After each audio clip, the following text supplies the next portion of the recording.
understand the concerns that you have about getting information. I share those same concerns constantly.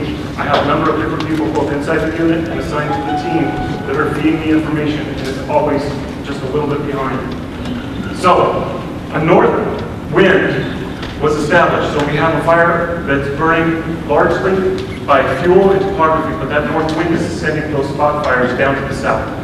Fire is continuing to burn to the south, and exponential, the fire growth that we experienced over those few days, we couldn't keep pace with it. All of the resources that were ordering, the aircraft that were dumping the retardant wasn't holding the lines. We couldn't get ground resources into the area fast enough. So this fire is moving to the south. As we have north wind, we have the south. So we can see, thank you, Dennis, as it's burning to the south, we're looking at different areas. To stop this fire, how do we get out in front of it? And in these kind of circumstances, we have to be able to stop the fire. We're not going to stop a fire that's that rapidly growing in this kind of circumstances because there's very limited access in some of these drainages. That access that we get, the fire is spotting over it already. So we continue to flank this fire.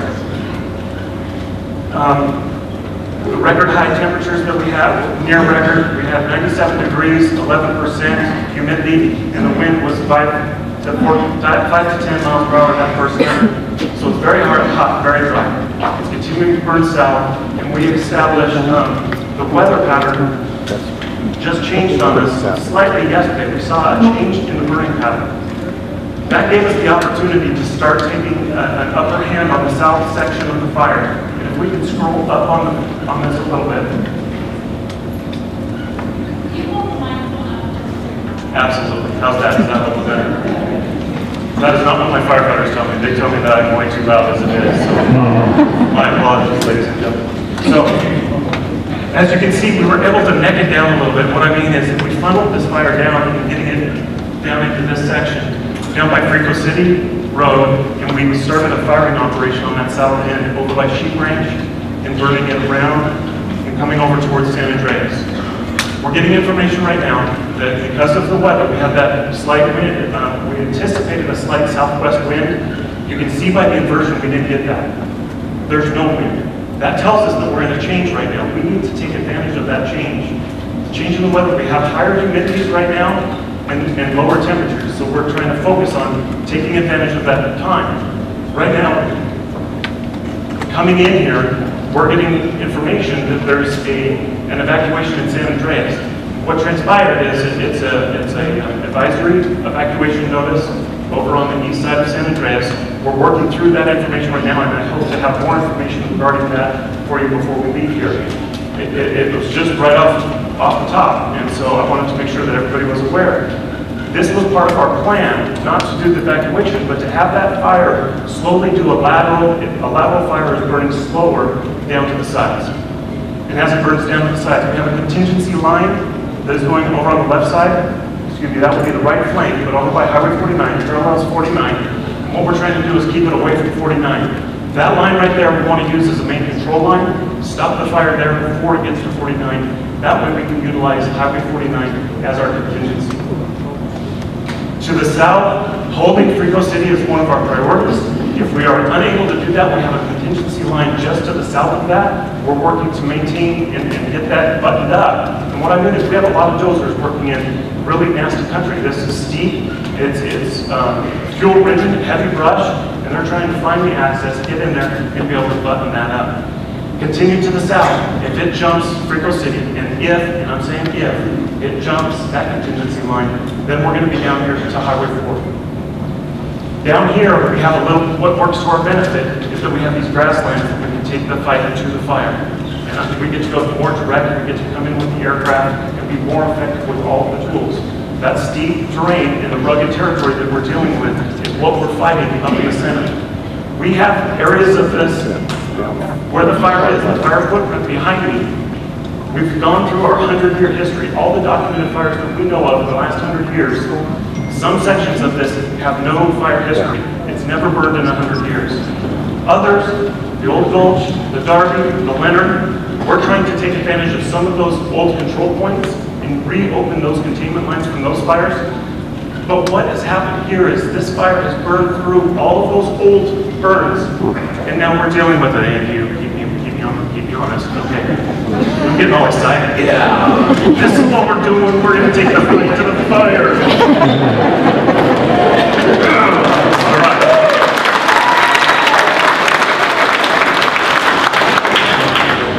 So, in the last 24 hours approximately, I felt a lot more confident about keeping the fire north of Rico City. I'm getting a lot of good intelligence that we've had a couple spot fires, but we've been able to catch them. That's a good sign, because the previous spot fires took off on us incredibly fast, no way for us to catch them. So the fact that we are getting some spot fires, that's going to happen, we know that, but when we can catch them, that's a good sign. So we've talked about to the north, up in Amador County. If you look at the north side, bear with me, I won't lower the microphone, I promise. Okay, when I talk about black line, if you see up in Amador County, they have black line up almost all of that fire. That's the 10% containment. Black line is a contained line. So that's just the 10%. On the eastern side of that open part that goes down, that red line that goes down into the drainage, they are still fighting that. One of the team's priorities is to make sure that we can button that up, because really once we button that up and get that whole Amador side closed off, we can reallocate the vast majority of those resources down here into Calaveras. So the incident management team was ordered on the first night. They came in on Thursday morning. These are people from all over the state. They're a team, they work together, they're very cohesive. It's a great harmony. But they get together with the units, and we're giving them our objectives and our wants and needs, and they go moving forward. They took the fire over at 11 a.m., and so that first operational period, they had the fire growth of over 30,000 acres just in that first operational period. Second day, that second day, how's that? That second day, the fire made some significant, strong pushes, further than even my expectation, even what I thought was going to happen. It continued burning to the south, but like I said, in the afternoon, it stalled on us, and that's what we're taking advantage of. So the incident management team has been doing significant resource order requests. We're getting a lot of equipment in here. You've seen it coming through, and now that we have that Amador side taken care of, one of our focuses has been get the incident command post, which was up in Amador County, down here into Frogtown. So they're setting up in Frogtown right now. Tomorrow will be the first morning that we're fully operational out of Frogtown. That's going to be really good for us. It's going to improve the informational flow, and I'm looking forward to having that. And I appreciate the team taking the effort. At first I didn't want to do it because it's an operational impact to the team and it slows them down. But with that little lull, we're taking advantage of that. We're taking advantage of all the factors that we have for us. So I'm going to try to keep going fast, but I do want to give you a lot of information. I've talked about the south, I've talked about the west side, I've talked about the north side. As we look at that map, we know that east side. You look at that east side, and where's this fire going to go? What's open? How are we going to hold it off out of all those steep drainages, heavy fuels, and everything else?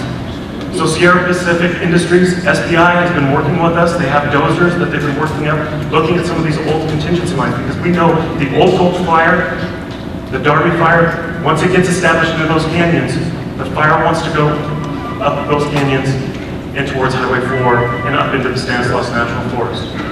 So we want to cut that off. We want to prevent that from happening while we want to keep the fire growth as low as possible. They're working on that eastern flank as we speak, getting the contingency lines in there and take advantage of the weather patterns that we have. That's going to be the next spot. Once we get this southern end buttoned up, that's going to be our primary focus. We're working closely with the Stanislaus National Forest. I tell you, we couldn't do this without the cooperative effort of not only the Stanislaus National Forest, but the Forest Service from around the state, and specifically, CalFire around the state, but local government. I don't know if you've noticed, if you've been looking at the decals on the engines that are driving through the area, we have firefighters from throughout the state, and we have a mutual aid system that is second to none. It is absolutely the very best in California, and I have to thank Chief Kim Segaris for Cal OES. They make this happen for us. They mobilize these resources. We couldn't do it alone. CalFire, we know we couldn't do it alone. but they've mobilized the resources. We have a lot of equipment coming in, and to protect that Highway 4 corridor. So that's one of the reasons that we were working with the Sheriff's Office and looking at the evacuations that we did. We had to get ahead of this fire the first day, the second day, the third day, we were behind the fire.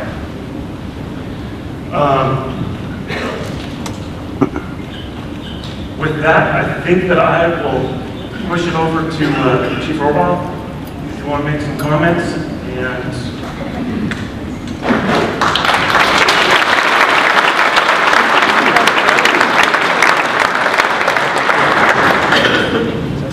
Well, first of all, I want to thank CalFire. They're doing an amazing job, you guys. I've been out there on the fire line with these guys for hours, especially as the chief for the City of Angels camp and out to the Tuolumne Fire District, really heavily on Frico City Road. I was out there with them all night, this morning, pretty much all through the morning. And like you said, they're doing a bunch of operations to protect it from coming our direction, and it looks really good. So they're just doing an amazing job. One of the things I want to reiterate for everybody is the importance of evacuations. I know some people are upset. It doesn't appear like you need to leave. The fire is a long ways away. I want to reiterate what he said is how much this fire has grown in such a rapid period of time. And it's unpredictable. We've had multiple wind direction changes. They've set up in front of it and changes and goes the other way. So I really want people to pay attention to that. It really helps out law enforcement. It helps out the fire service. And it's not just the life safety issue, which is the most important thing. We want to get you out of there. But when people stay home and people stay on the roads, it really impacts the public safety services coming into those areas. When we have the ability to get in and we don't have traffic coming out, it makes the operation much easier. And sometimes those delays are devastating and it causes a problem with life safety. So I just would like to reiterate that. The local government and fire departments are working extremely hard with CalFire. We work a lot as like an agency rep, giving them information specific about our locations. And most of the local governments that are in the county are also assisting in some capacity with the firefight. So the take-home message from me for the communities that have the evacuation orders is to please pay attention to that. There's an app called Nixle, it's N-I-X-L-E. They give you updates. Anytime there's a change from CalFire, law enforcement, OES, anything, it immediately will update your phone. So again, that's N-I-X-L-E. And it's a great app to have. It comes on your email or text message, however you want to set it up. There's three kinds of evacuations that normally I get an advisory. When you see the advisory, I'd like to see people start to get all their important things in order, your medications, things that are important to you, and get ready to go. When it becomes a voluntary evacuation, that's the point where we would like people to go, so it makes it easier for law enforcement coming in there, or the fire department is coming there to assist with evacuations. It makes it a lot easier for us. When it's mandatory, that's really what it means. I understand that people would like to stay back and protect their stuff, but it would just make it so much easier for all of us, for traffic. As you know, our county has so many small roads, and when we come in to do protection or to do any active firefight, we're coming in with 5, 10 fire trucks.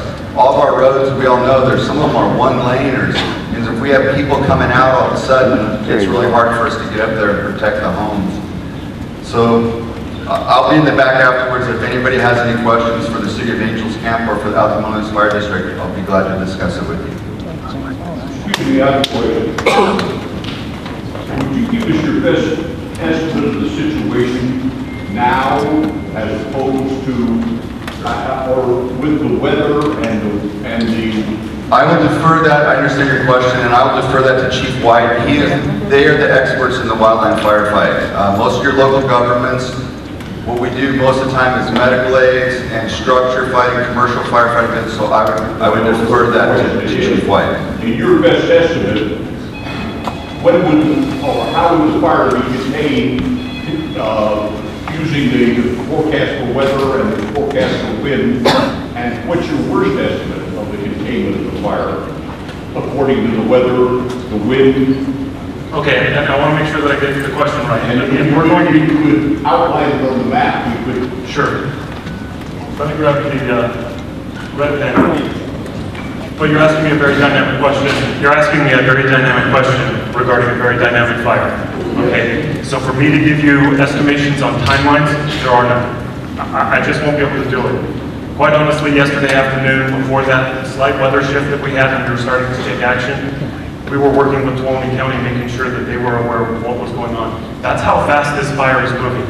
So I don't want to give any false promises that, hey, everything's great and we're looking great, because we're not. This is very significant fire activity that we're seeing. The fuels that are on the ground that I was talking about before are not any wetter right now. It's just that we're taking advantage of the weather pattern that's in right now. So we're trying to save this picture right here, but can we just expand it right now? We'll get back to that.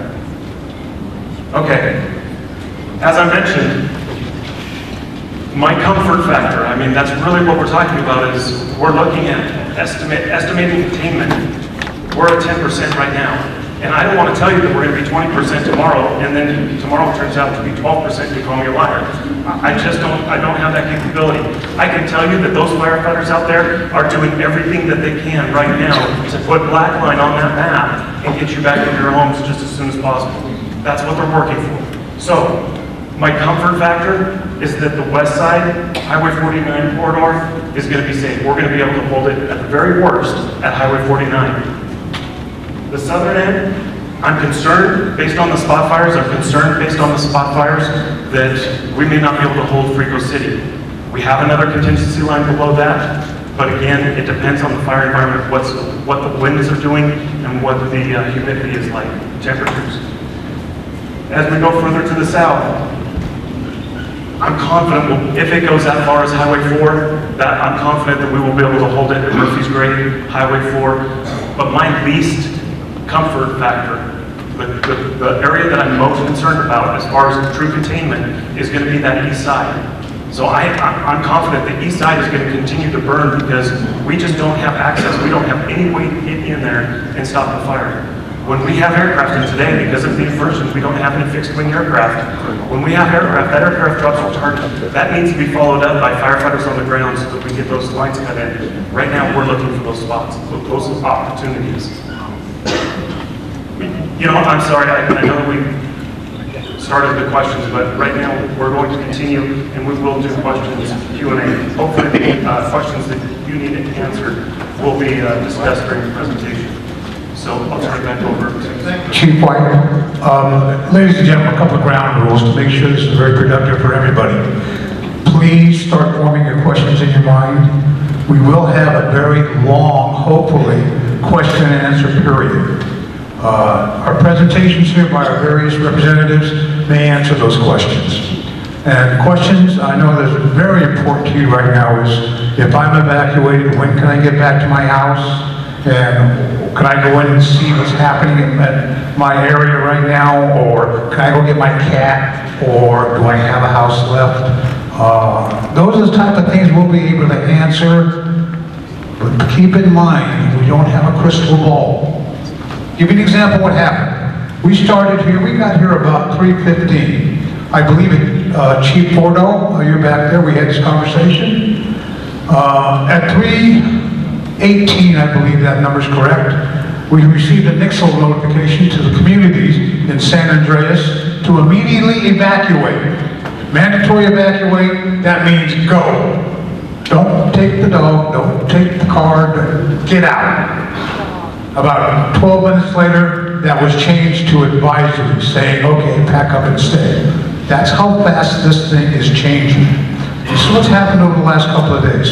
So please keep your questions in mind, and I would like to make sure everybody has a chance. If you have a question during the question and answer period, if you'll come over to this area, instead of us chasing around the microphone, we'll get a lot more questions in and hopefully a lot more answers. Thank you very much, Chief White. I believe next up it will be Sergeant Harte from the Calaveras County Sheriff's Department. Hello.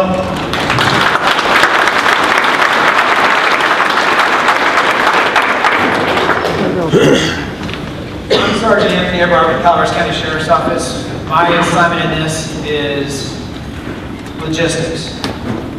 I'm the one who puts out the orders to evacuate your home. So, it's on.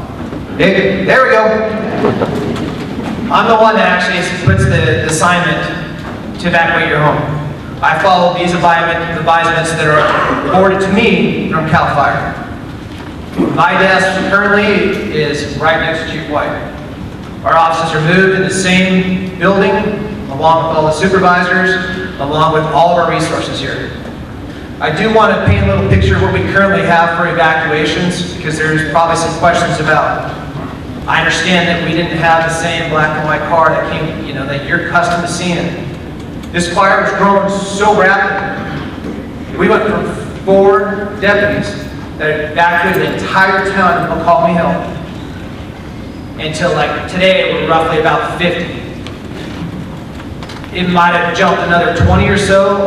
There's another request out that we keep asking for more personnel.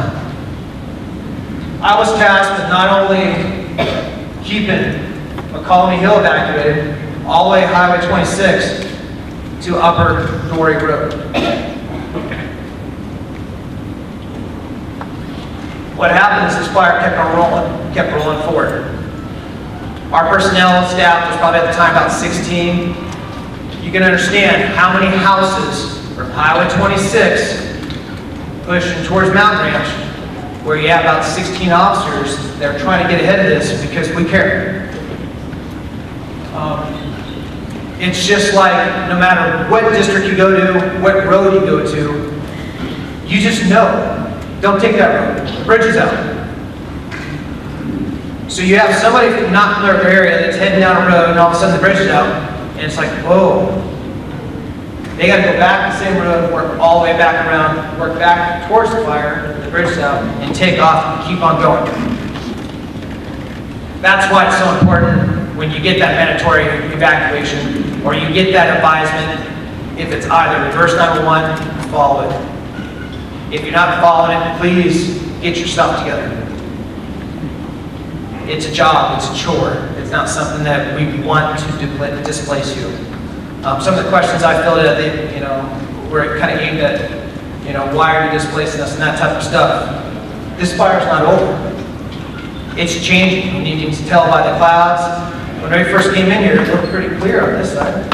When you look outside now, it's a little bit more cloudy, and you can obviously see the smoke starting to settle down. So let me back up. So you go down 26, all the way down 49, with an exception of Santa Cruz. When I say exception too, that's roughly Gold Strike behind the government center. Obviously Calaveras to Highway 49, all the way to Angels. And when I say all the way to Angels, an exception to Dogtown, Gardner. So when you're talking about Highway 49, if I paint this picture in, everything east.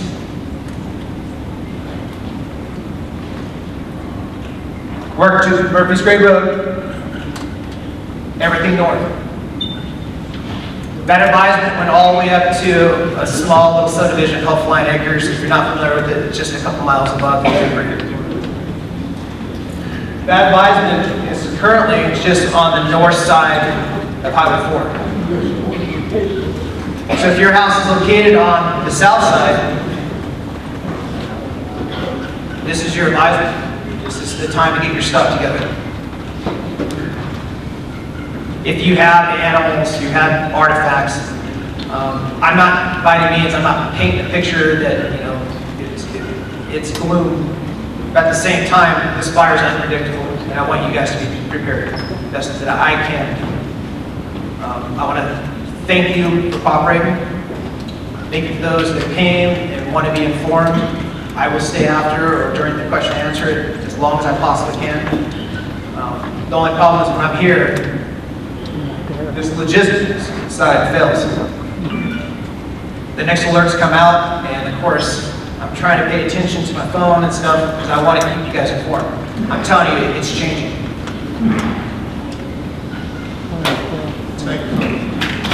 Thank you so much, John. As you see, Sergeant Everhart is with our Calvert County Sheriff's Department. We've got Chief Todd back there. He's with Angels Camp. The 2 law enforcement agencies in the county, except for one of the folks that have the responsibility for keeping our highways safe. And now they're doing fire assistance. I'd like to introduce from our California CHP office, Lieutenant Dwayne, I forgot, Lewis, that's right. Lieutenant Dwayne Lewis.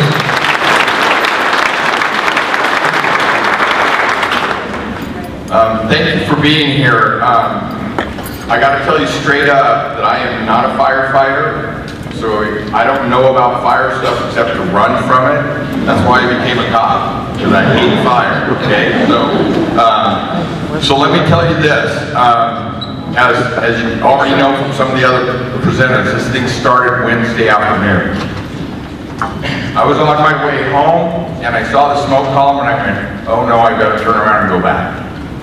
That's how big it was. So I've pretty much been here since.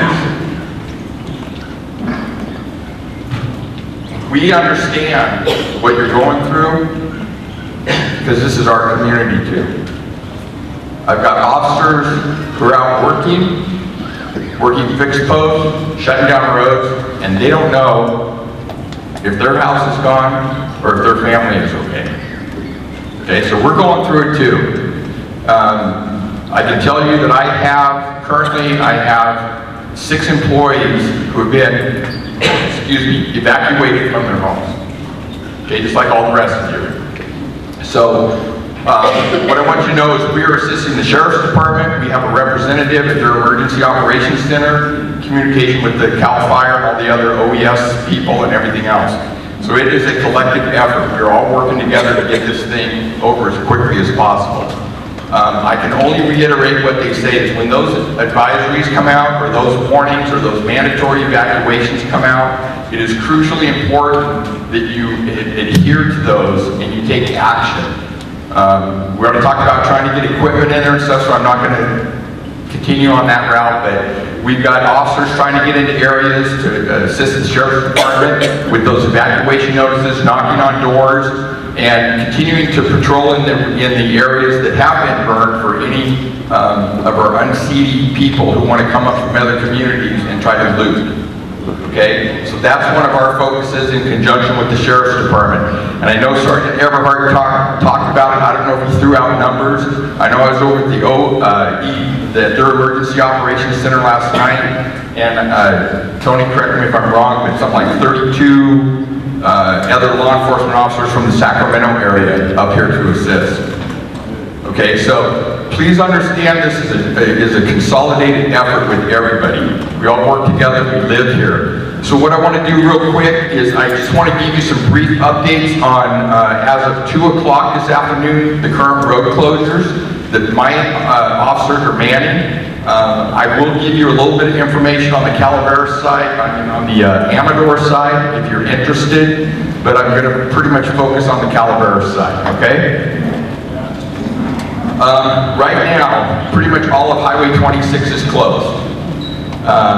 We have it shut down at Highway 49 up to Winton Road.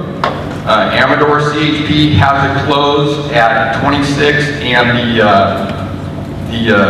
McCollum Bridge, the McCollum River Bridge. So it doesn't really affect West Point at this time. We're not letting people in to that area because, as the fire chief said, that's a concern right now, but we are allowing people to get their stuff and get out. Okay, so that's the first one we have. Mountain Ranch Road and Mills Road is closed. Avery Sheep Ranch at SR4 at Highway 4, and Murphy Sheep Ranch at Algiers. So if you're in those areas, if you try to get in there, you're going to confront my officers. They have direct orders from me that if it's a hard closure, what we call a hard closure, nobody gets in. If it's a soft closure, we allow residents in. But that's all directed by what CalFire is telling us as to where the fire is going. Okay? I can tell you on the Amador side, pretty much everything on SR 88, all kinds of spots along Highway 88 is closed. If you want to know that information, I have it. You can come see me afterwards, and I can give you that information. I just want to let you guys know, as they have stated already, how fast this fire is moving. We have video cameras in our cars. One of my officers drove down Railroad Flat Road, turned around, was going back up to check it again, About 10 minutes later, he's got the video camera on in his car. This is at 12 noon yesterday. And you look at that video, and it looks like it's midnight. It's dark, he's got his headlights on. He's just driven through that area 10 minutes prior, and he comes around the corner, and he locks up the brakes on the car and makes a U-turn because there's nothing but a ball of fire in front of him. And it's all captured on video. 10 minutes.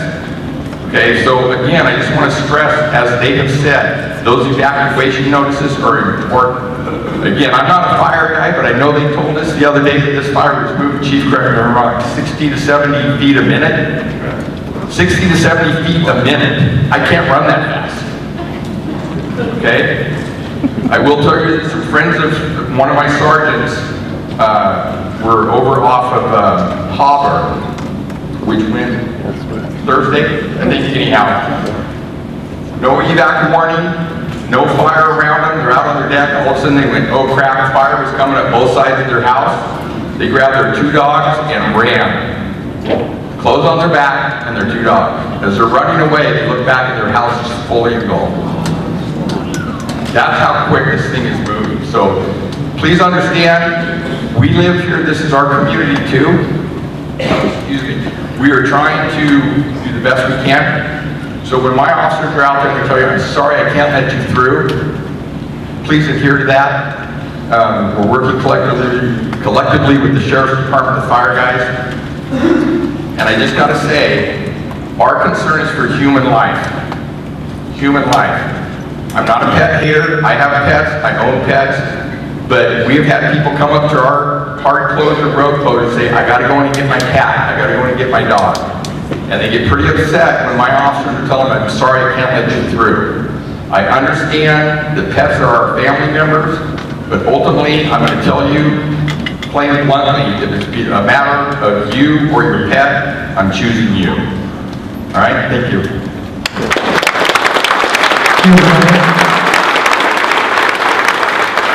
I guess we can call this a perfect segue into animals.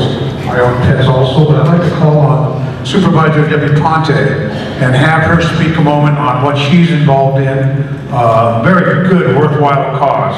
And I think that this is going to be very important to those folks who have been evacuated, or may be evacuated, or are going to be evacuated when it comes to pets. Supervisor Ponte, please. Thank you. First, before I start, I do want to recognize the City of Angels, Todd Fordall, and Fire Department for what they did yesterday in regards to notices and evacuations and that sort of thing. So, thank you.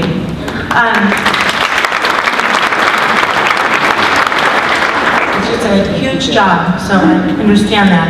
I am currently out at the fairgrounds just trying to help out and support Lori Giannetti, the fair manager.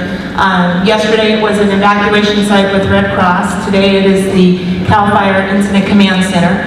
And we are also supporting animal services. So we have animal services in San Andreas, who's taking a lot of the dogs and cats, but they're not able to take a lot of the livestock.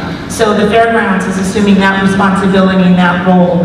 So we have volunteers there who are there 24/7. There's currently about 400 animals there, and we're in the process now of setting up more cages and things along that line. I can't tell you the tremendous support that the community has received in giving for the animals, people too, and I support what our CHP commander said. But in reality, we do have animals that we need to take care of. And we've had a tremendous amount of donations, both feed for the animals, both in San Andreas at the animal shelter and at the fairgrounds. And currently at Expense Ranch and Feed, we've had a tremendous amount of financial donations given. So it will help people in need as they take their animals from the shelters and go home. We realize in a lot of these burned out areas, there's not going to be the feed for a lot of the livestock, and they're going to need support in that regards. We too are hearing a lot of the stories about I left my pet behind, and please, please, please, will you go back and get my pet? We're not able to.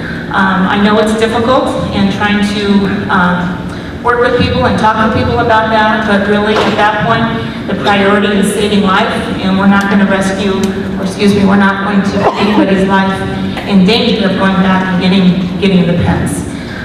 We have our local veterinary services that are also evaluating these pets as they're coming in and being able to support the pets and so on and so forth. We have a mini evacuation at the fairgrounds. We have about 50 RVs that are there in the campground. We have surrounding RV parks that are waiving their fees or greatly discounting their fees for RVs and people to go to. Red Cross will talk a little bit about the shelters. We have a tremendous amount of people calling and wanting to give donations. We're encouraging people to donate financially to the Red Cross. If you have food, canned food, if you have toiletries, if you have blankets and pillows, we encourage you to make a donation, those donations to the Human Resource Connection, which is located in San Andreas, and they'll be fanning out to people in need. Right now, there's a tremendous amount of volunteer effort going into supporting people now, which is wonderful because there's a lot of need for that now. But we recognize too when the fire is taken care of, what, in 24 hours? When the fire is out, we're going to have a tremendous amount of people who have suffered great losses. And that's the time where they're really going to need us. So while I encourage you to think of the Resource Connection and making those kinds of donations, it's going to be days and weeks and months on end that these folks are going to need our support. And I know all of you will be there for that. Thank you. Well, thank you, Supervisor Harte. And we mentioned Red Cross, and I want to introduce a good friend of mine. He's actually running the Red Cross program here in Calaveras County. He's a former retired CHP officer, Mr. Cass Castillo. Cass. Mike's right here. Take a minute to tell what Red Cross is doing right now and what you need. Hi, my name is Cass, and I'm a volunteer with the American Red Cross. I'm far from running this operation for Red Cross. Realize that Red Cross has recognized this now as a national disaster, and that basically means we now have resources whenever, just like anything else, whether China, Hawaii, you hear those national disasters, those hurricanes, Hurricane Sandy, we are treating this. The Red Cross has recognized this event as a disaster response. So we do have 2 shelters that are available, and we've had shelters that have moved. Unfortunately, because this fire is fluid, we're also moving. So we were at the town hall, we went to Frogtown, we met up with CalFire. Currently we have 2 shelters. Valley Springs at the vet center, which is on Pine, next to Valley Springs Elementary, and then at Good Samaritan Church on 26 in Baldwin in Valley Springs. So there are some other shelters that other folks are running. And again, RV parks, people are putting, hey, here's a shelter, come here and stay. That's great, but again, it's not a sanctioned Red Cross shelter. So we have several partners, including Salvation Army, who's beginning to help us with feeding. We have several community partners, we have business partners, Walmart and stuff like that are donating things. People come to us, how can I help?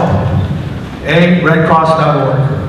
We're all on the donated dollar. So we are trying to protect that donated dollar to help you.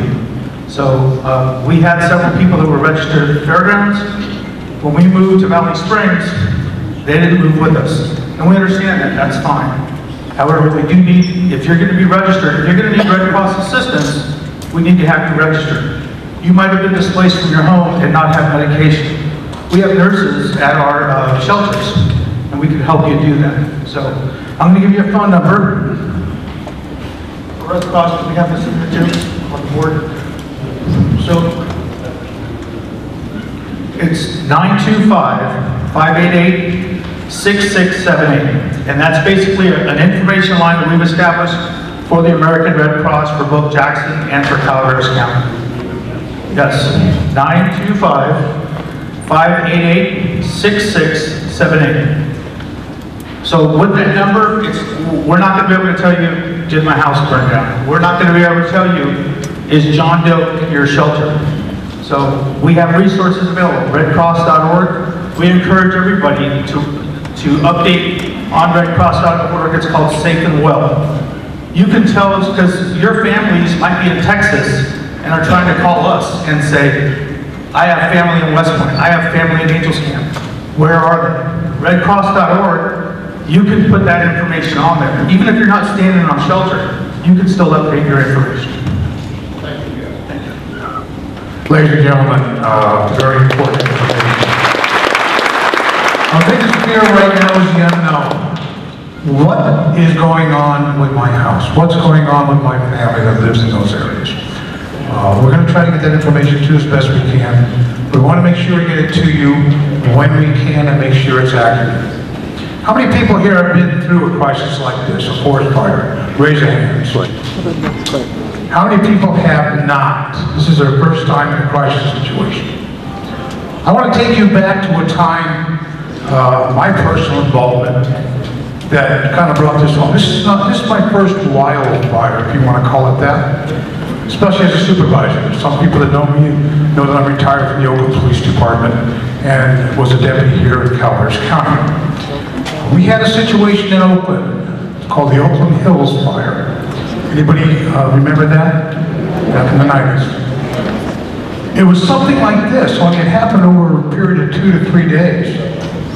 Up in the hills, big, beautiful, expensive homes, kind of overlooking the Bay Area, with a bunch of eucalyptus trees. You know what those are? Well, we had a small fire. Before that fire was over, 28 people lost their lives because we didn't know how to handle it. We didn't know how to get we couldn't put our fire engines on some of those roads because they couldn't make the turns. We lost a police officer in that fire, John Grabinski. We found John with a baby in his arms. We will not happen like that here in Calaveras County. I personally will not let that happen. If I can stop it, I'm going to. These people and the firefighters and all the support people will not let that happen.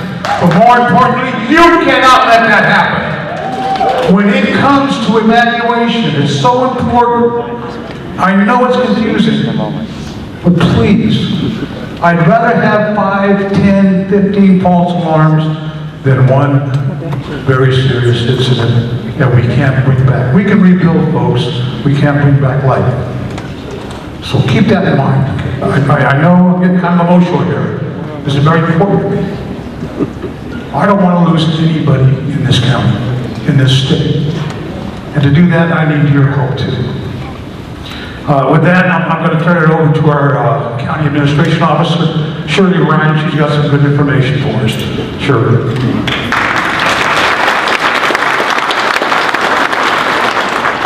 Thank you, Supervisor Oliveira. When the fire started on Wednesday night, we didn't realize how quickly it would grow, but by Thursday, we knew we were in a serious situation. The Board of Supervisors convened an emergency meeting early afternoon on Thursday and passed a resolution declaring a state of local emergency for Calaveras County because of the Butte fire. That was forwarded to the State Director of Office of Emergency Services, and Governor Brown on Friday declared a state of emergency for Calaveras County because of the fire, which in turn will allow and open up state and federal resources for help with this fire and recovery from the fire. On our county website, we have a number of information that we try to put on there to update our citizens. You can go, there's a number of links you can go to the Red Cross, to CalFire. We try and update the information as we can verify it to make sure what we're giving you is accurate information. On a personal note, I moved to Calaveras County in 1987, and I know by some standards that's a newcomer, but I put down some really deep roots here. And I've been through a few fires, none quite like this one, but I've been through the Railroad Flat Fire, the Old Gouch Fire, the Darby Fire, the London Fire. And the one thing I know about our county is we're resilient. Our citizens are resilient, and we will get through this. We will get through this. We will support each other and help each other, and we will survive, and we will rebuild. The one thing, you know, everybody's talking about evacuations. When the mandatory evacuation comes, please follow and leave. I personally know how hard that is. I was evacuated Thursday night. I had to leave some of my pets behind because I have cats and they were up in the rafters of the garage and there was no way I was going to get them. But I had to make that decision to leave, and I know how hard it is. But please follow the directions of our Sheriff's Office, of CalFire. Evacuate when you're told to. If you're in an advisory status, please pack up and be ready to go so that you take the important things that you need to with you, such as medications, change of clothes if you can, the important things that you can't replace. But again, if I can say one thing to you, we've gotten through these fires before, we've worked as a community, we're resilient, we're strong, and we will survive this as well. Thank you.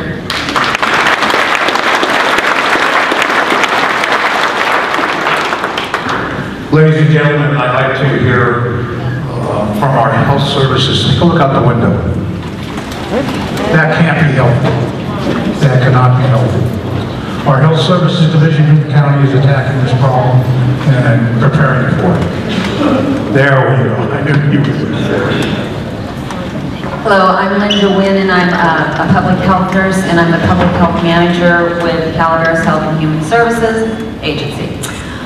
For those of you who are currently under evacuation, I understand right where you're at. My house is right somewhere in the red center there. And those of you pet lovers, I understand that too. I have to leave pets as well. Now is the time, but for those of you in the non-evacuated area, I cannot stress the importance that you listen to what these people are saying and get yourselves ready. Decide what you need to take, get your important things. Also, make your emergency plan with your families. If you get separated, where are you going to meet? Identify the person that you're all going to call and say, hey, we're all doing fine. Take the time to do that now, because when that advisory comes, you are not going to be able to think, what do I take? And you will find yourself taking the strangest things, which quite frankly won't be of any use to you when you're in a shelter or when you are sitting in your car. So really take the time to do that. The officer here spoke about the roads. When we left down Mountain Ranch Road, the number of people coming up, driving wildly with their trailers and their horse trailers was unbelievable. It was a dangerous situation. So please, plan now. The smoke, use your common sense. If you can see it, smell it, taste it, think it might be smoke, it is. If you've got someone with a chronic condition or have one yourself, stay out. If you get into trouble, seek your usual source of medical care. The other thing is, if you've, even if you don't have a chronic medical condition, stay out of it as much as you can, because it is not good for anyone. We are working in conjunction with the Red Cross here for the shelters. And I've been in the shelters most of a couple of days, and I want to let you know that while it's not home, they are doing everything they can to make you comfortable with the resources that they have. So, there you go.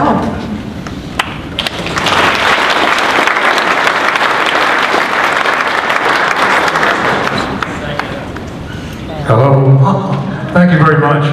Ladies and gentlemen, I just noticed we have some guests in the room. I'd like to point and introduce Mr. Dennis Mills from CCWD Board of Directors. Also, I believe we missed our chief from Murphy's. He's here, and that's Chief Time. Our road systems. I know that we're going to be suffering until we get our feet back on the ground. We have our Public Works Director, Jeff Grobitz, here. Jeff, what can we expect once we get the okay to go back into our neighborhoods? Thank you. Jeff Grobitz, Public Works. Public Works Department has a lot of employees that are evacuated, affected, and unknowing if their homes are still standing. They're continuing to work. In terms of streets and roads, we've been assisting Sheriff's Department and CHP with closures. People have been out where they can drive. Public Works crews have been out where they can drive, identifying if we have trees down across roads, identifying if we have bridges that are burned, culverts that are burned. We have to do assessments to make sure it's safe to let the public back on it.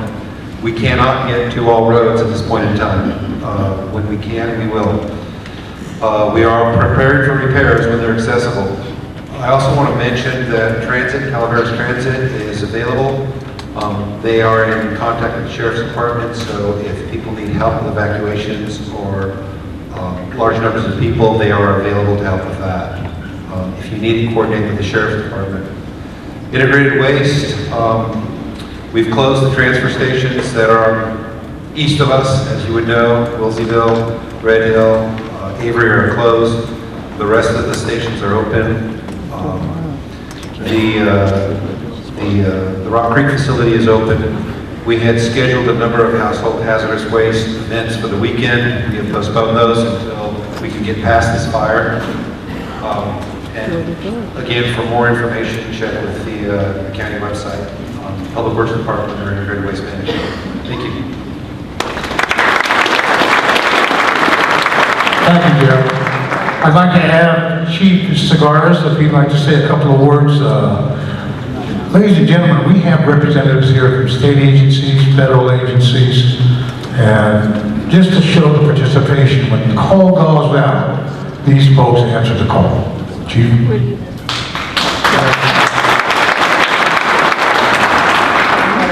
Well, I'll start off with, I think the biggest round of applause goes to the men and women in their own county who represent both fire law and EMS who are out there on the lines, who've been out there on the lines since this all started.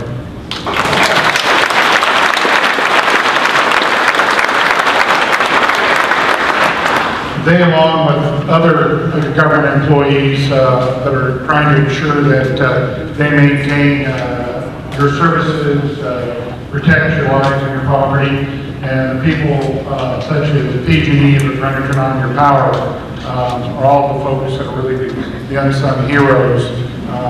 The folks that are working in the 911 dispatch centers that are taking the calls from you and your loved ones are also the folks that are doing another great job. I'm lucky enough to represent the State Fire and Rescue Mutual Aid System for the Governor's Office. We manage the State Fire and Rescue Mutual Aid System.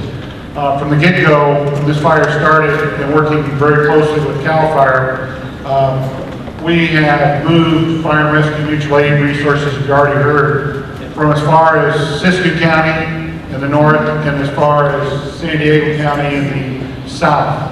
I think on Thursday morning we had about 130 engines from around the state here.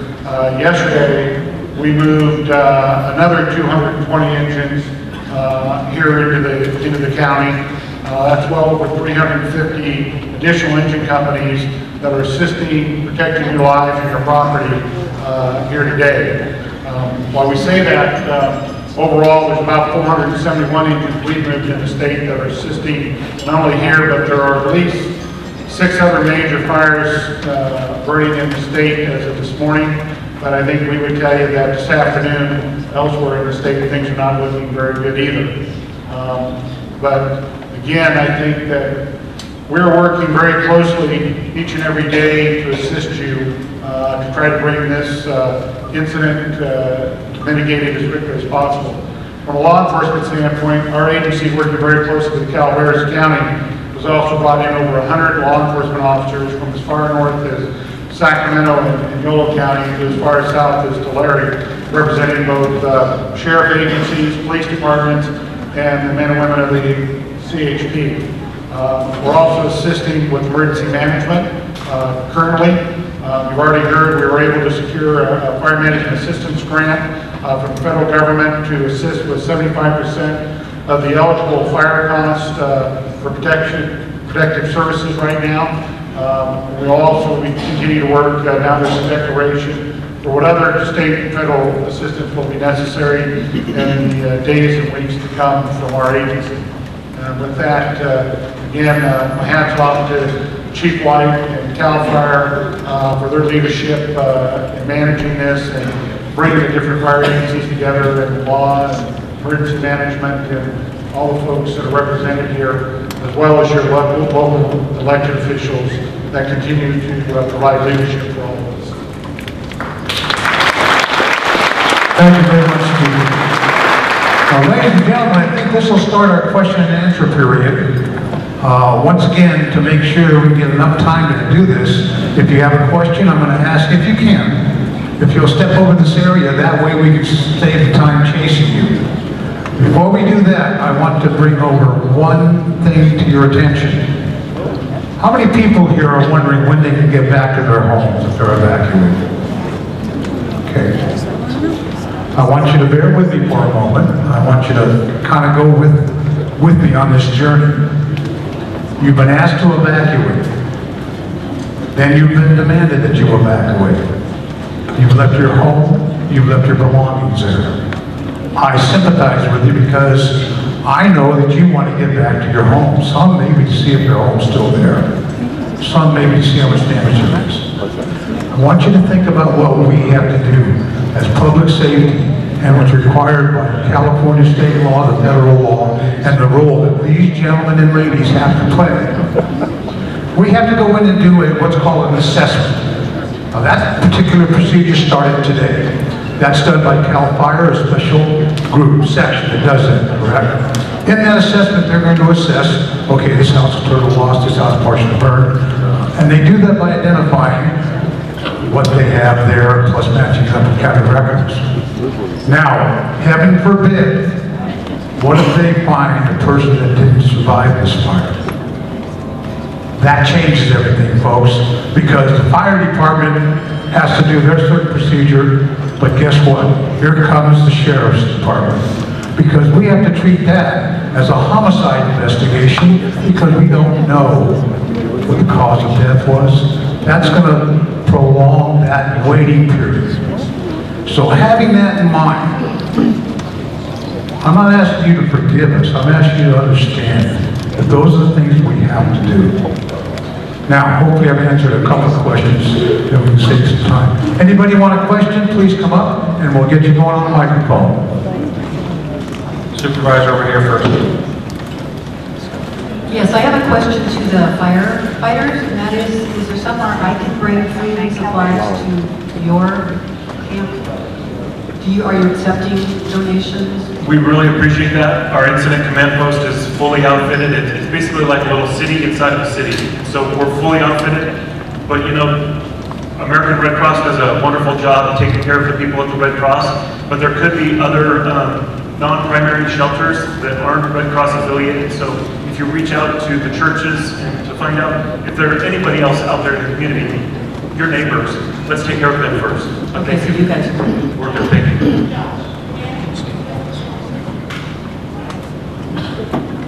One of the shelters I like to make mention of is in Copperopolis. It's currently set up at the Copperopolis Grammar School, and it's facilitated through the county, and they can accommodate to 100 people. So that is a shelter that's in the Copperopolis area for those who kind of want to get further away from the smoke and things along that line. Hi, I'm Alan Butte. I wonder if somebody set this fire, or how did this start? I think I'll stay standing up. Why don't we just get together here? We know. Yeah. The cause of the fire is currently under investigation. You know, oftentimes that's the information that we want. Really, in my mind, that's going to come later. As far as what caused it, my focus is really to put the fire out. And so we have investigators that are on it. They're focused. That's the only thing that they're doing. But it's going to take some time before we finalize the information on that. Two questions. Middle of the night, mandatory evacuation issued. How are the residents notified? Door to door. We take about our 50 officers, for example, for about 3 hours, 4 hours roughly. We cleared from Angels Camp all the way to like Freaker City, all the way up to Flight Acres. Now it's door to door. That was blocking every road. Gates locked, they jump over the top of it and check the door. Every time somebody refuses, because there is a refusal law, that slows that person down 5 minutes. You got to realize when you refuse or don't go when you initially ask, that can be somebody's grandmother, brother, sister, neighbor. But it is done, to answer your question, door to door. I think this question's going to come up as well, just logistics-wise, what I'm concerned about. Just say the fireman is going toward, it's already mandatory evacuation, obviously, everything north of Highway 4, with the exception of Rivers. What if the fire brakes don't hold and it jumps the highway? And just say that line goes up and everybody that did not leave on initial advisement decides to come down. We only have one thoroughfare on this side of the county. You're not going to be able to come down. It's happened during the old Gulch fire, and I believe everybody was pushed up to Bear Valley. It's just something to think about. It's just logistically it's kind of where my mind's thinking about, as I have mutual aid and mutual resources, I have to start thinking for what's next, what's my advisements. Thank you. Thank you. Next question. Is there a list a person can get on to volunteer their time, like with the Red Cross, Human Resources, help with the large animals that need taken care of? I think redcross.org, if you want to sign up there.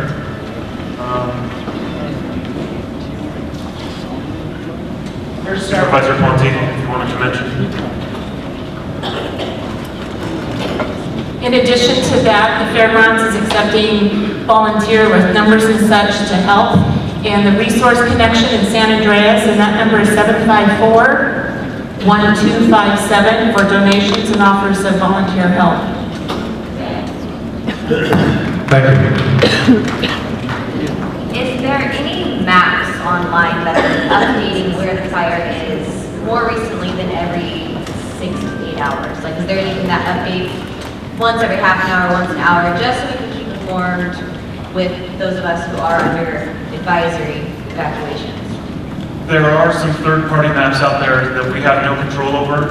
Unfortunately, I recognize that every 6 hours that is stale information, but what we want to make sure is that it's accurate information. Third-party vendors, they get information. There's no liability. If they send out bad information, who cares? CalFire cares for the information that we send out. So we're really trying to stay as current as possible. I understand that there's a lot of frustration that our website, other websites don't have the best information. Okay, so other than the third-party websites, you guys don't have any that update with accurate information any faster than you guys? You don't know? It's the CalFire press releases. Okay. We're pushing that information out as much as we can. Okay. First of all, thank you so much for being here and for everything you're doing. Thank you. It's a great team.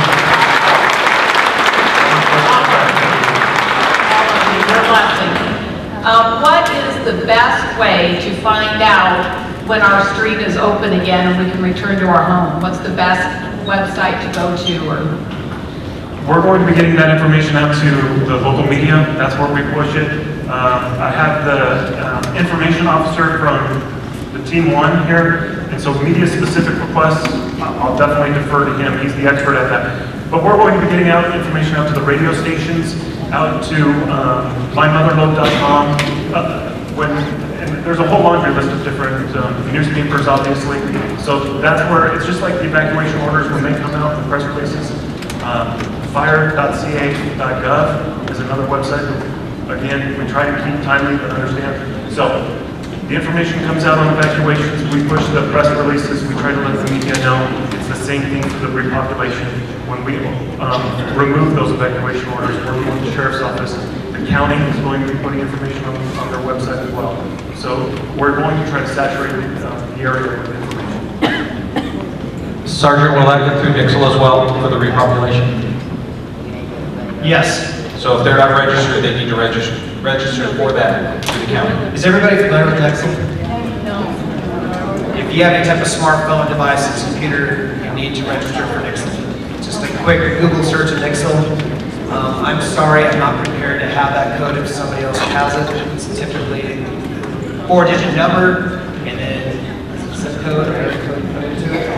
And you will get a text. If Nixle's out, it doesn't matter if it's a crime in the county, something in your neighborhood or something like that, Nixle's fast. And we'll try to get that up on the screen before the end of the meeting. A good resource is when you guys do Red Cross, you checked in, if you are called to Red Cross is sitting right across from you. So if there's somebody that needs to be updated, Red Cross is there. Hi, I'm confused about Murphy's, specifically Apple Blossom subdivision, Rocky Hill subdivisions. Thanks. That is actually under still mandatory evacuation. If you're not familiar where Rocky subdivision is, you're talking about the old Bret Harte Center, soccer park as we were kids. Just a little bit east of there. It's that subdivision that sits on those rocks. Same question about Red Apple, right on the line. Now, are you talking about the south side or north? South side. Just on the north side. Just on the north side, a little, everything north of Ford. It's a hard line. When we get maps about anything about evacuation, it's a topographical map. It typically does not have a lot of roads. It might have some main thoroughfares, so I might have Highway 4. And sometimes I have to take that map and take the county's map and maybe a combination of Google Earth map and kind of almost layer them all on top of one another. And then we kind of do a line the best we possibly can where we can actually get in and systematically say, this is the line we're going to hold, this is the line we're going to evacuate, this is where we're going to, this is advisory. It's very difficult. Because not only do I have to send people out to your house, wake you up in the middle of the night, put you out, I somewhat have to come back and set up a law and order and provide security. As resources get thin, sometimes we have to take those resources and move them to the next place. But once we secure back up, we come right back and form security back on your places. Save sheep ranch.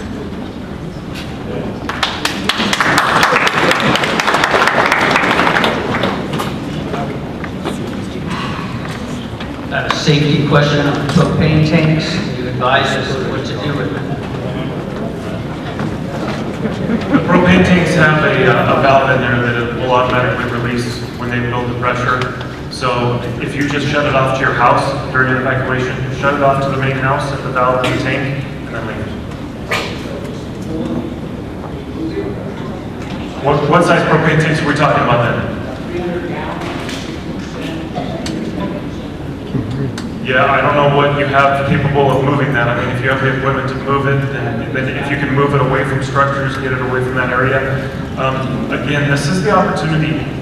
This is not the opportunity to be going in and trying to do the defensible space or be making other types of things. But if you have a large tank and you maintain a defensible space around that tank, just like we talked about with structures, we do that early in the year so that in these circumstances, we have that defensible space around the structures.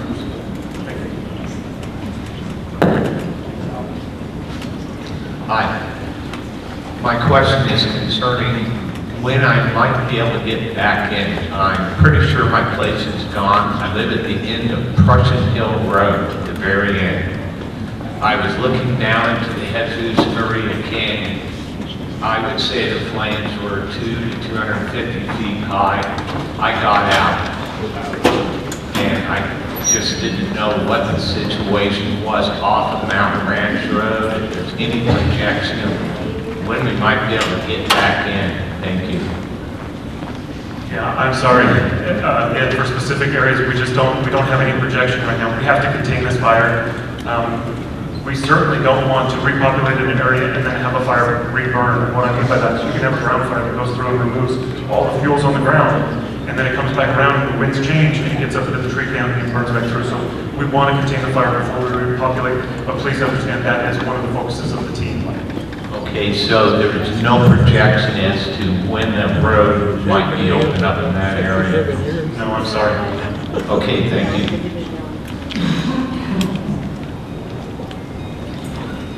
Hi, I was just wondering if there's any more specifics, because on Preco City, I live down Preco City about 1.5 miles. We left Thursday evening, and I was just wondering, we've seen some maps where it looked like we were done for.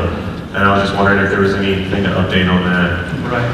And some of you may have noticed that I've been on my phone up here, and it's not because I'm trying to be disrespectful, it's because I'm trying to maintain the most current information. So we are still holding on Frico City. I have a number of different, what I call FOBs, field observers, out in front of the fire. That was one particular place that I wanted them to go check while I was in here. That is holding, San Andreas is holding. Okay, thank you.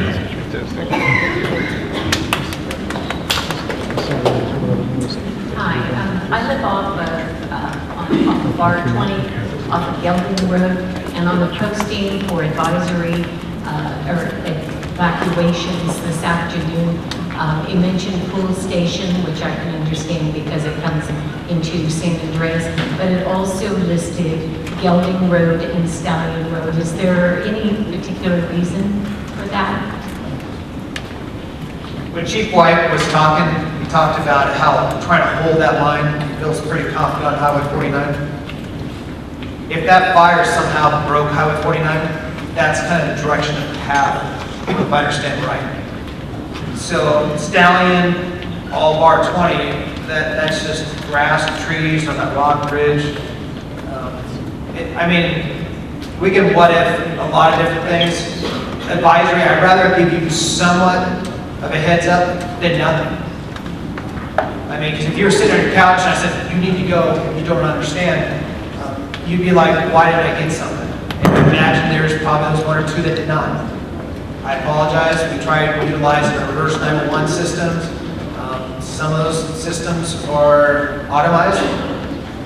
We make them in maps, we draw circles around them and say, you need to call these. And obviously, sometimes fail, but if you got the advisory, it works. And all we're trying to do is pay attention. We have some people that had no idea that there was even a fire in Calaveras County. Any other questions?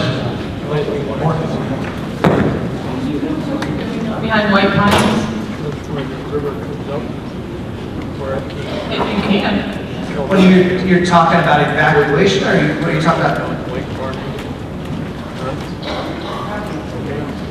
Finally, a question that I can answer. I was informed this morning, ladies and gentlemen, that SPI, who is working in conjunction with CalFire and assisting by providing equipment, has 9 bulldozers up there behind White Pines on the ridge, and they're forming a fire break from White Pines to Arnold and continuing down at the direction of CalFire. So, and they're doing it for nothing. That's the cooperation we have. Do we have any more questions over there? Would that answer your question, man? Good. For the sake of time, Supervisor, I want to recommend some of us are going to be around afterwards and have people have some specific questions for fire, for law, or whatever, or for county agencies. That we go ahead and wrap it up, but we'll make ourselves available. Absolutely. We will be available for one-on-one questions, ladies and gentlemen. It's myself. Now, I want to take one quick moment before you leave. Everybody that's involved in this operation wearing a uniform or is out of uniform, please step forward. You need a big hand of applause.